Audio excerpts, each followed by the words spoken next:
दिनै गगामुगाव गाहाय मन्त्री नरेन्द्र मोदीनि बिसायख'थि फोसावदिं जथुम लखिमपुर धेमाजि जिल्लानि हानजा जुथेनाय बिजाथिनि जाना फोसावदिं सालायो गाहाय मन्त्रीखौ दुंब्रुदै बरायो गगामुगनि रायजोफोरा बाथि खेबनि थाखाय धेमाजि जिल्लासिम नुजाथिबाय गाहाय मन्त्री मोदी लखिमपुर ढकुवाखाना धेमाजि जनाय बियाबनि भटारफोरा थुबुर जाफैदों सिसिबरगाव बियाबनिफ्राय हानजा हानजा फैदों रायजोफोरा खमैबो 1,20,000 सुबुंफोरनि बाहागो लानायाव गाहाय मन्त्री नरेन्द्र मोदीनि बिसायख'थि फोसावदिं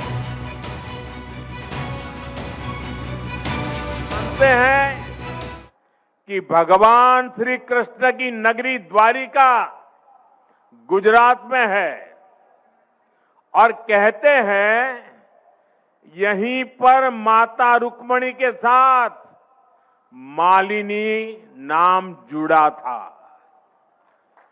ये गोगामुख की इस धरती से श्रीमंत शंकर देव जी को भी प्रणाम करता हूं।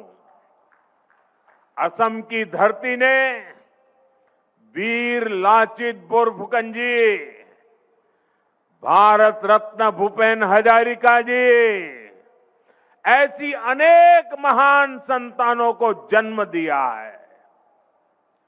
मैं उनका भी वंदन करता हूं।